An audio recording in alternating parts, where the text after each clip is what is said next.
The stars stretched endlessly across the obsidian canvas of space, glittering like 1,000 watchful eyes. To Daniel Cross, they were both a comfort and a curse. He had spent the last 6 months aboard a diplomatic vessel, carrying supplies and messages to outposts scattered across the Orion sector. It was lonely work, but it paid well enough to keep him afloat. He never expected this assignment to change his life forever. The beginning, the encounter. The mission had seemed routine at first. His ship, the Horizon's Call, was tasked with delivering rare minerals to the planet Velara, the jewel of a system ruled by a mysterious alien monarchy. Daniel had only heard whispers of the Valerians, tall, luminous beings with a mastery of genetics and a strict social hierarchy. The moment his ship entered orbit, he realized the stories had undersold the truth. Velara's surface shimmered with crystalline forests and oceans that glowed faintly from within. From above, it looked alive, pulsing with an otherworldly rhythm.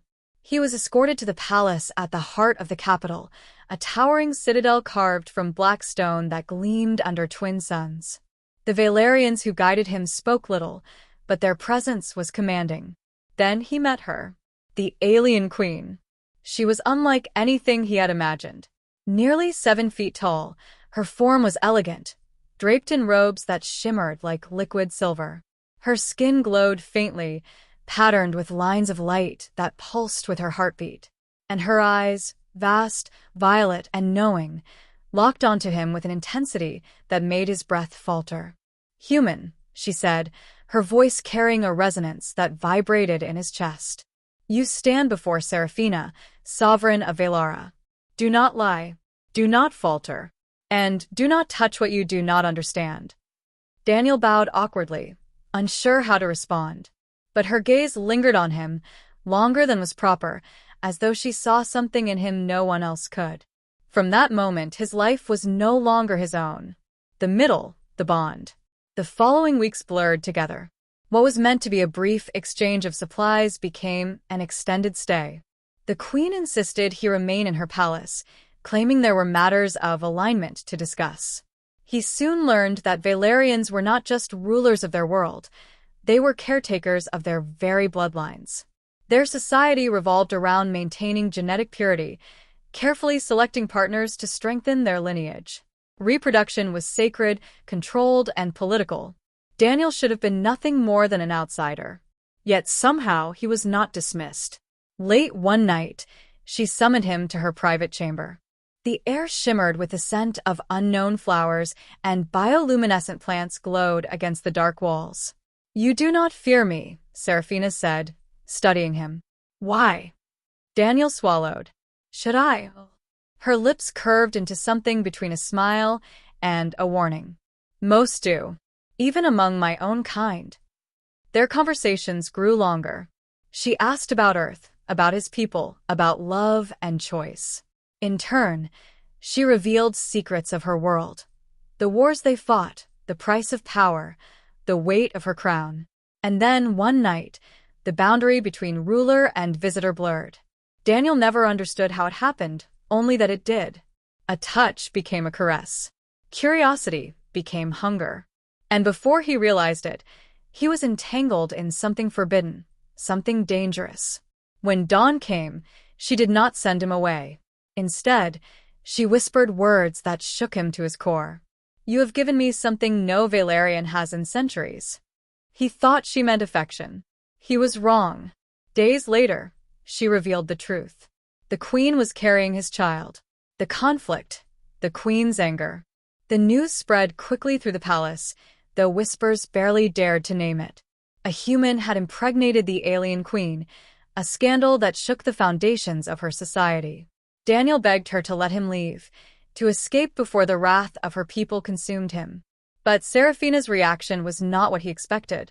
"You think you can walk away?" she snapped, her voice sharp enough to cut stone. "You think you can plant your seed in the sovereign of Velara and vanish into the void?" He had never seen her angry before. Her glowing skin flared brighter, her voice echoing with power. The palace trembled with her rage. "I didn't mean for this to happen," he stammered. "I don't belong here. If your people find out—" "They already know," she interrupted. "And They will not decide your fate. I will. Her hand seized his wrist, and he felt a surge of energy pulse through him, a bond forming deeper than flesh. You are tied to me now. To leave is to tear what has been woven. Daniel's heart pounded. He had come to respect her, even care for her. But this was something far greater than he had ever wanted. The middle deepens, cultural clash. As days turned into weeks, Daniel became both a prisoner and a partner. The queen refused to let him leave, but she also refused to hide him. He dined at her table, walked through the crystal gardens with her, and endured the stares of nobles who saw him as an intruder. Some nights, Serafina softened.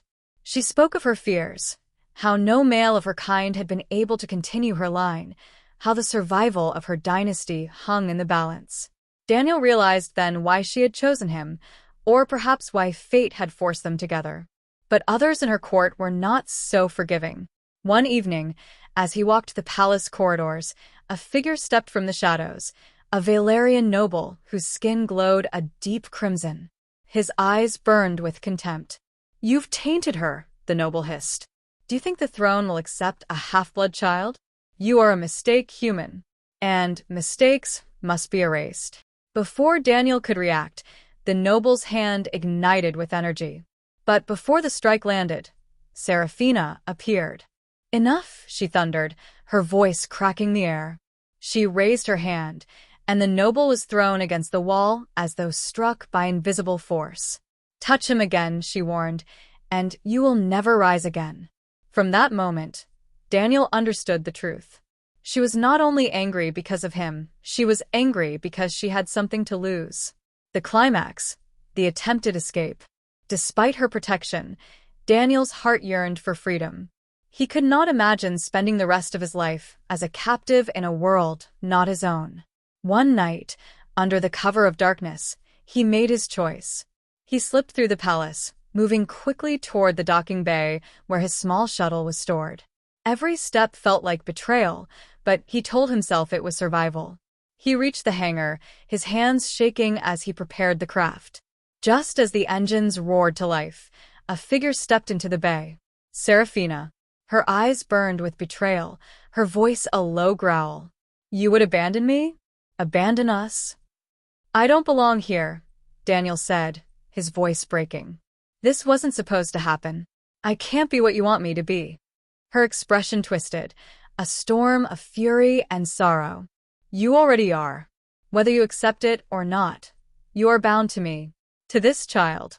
To Valara." "I just want my life back," he shouted. Silence fell.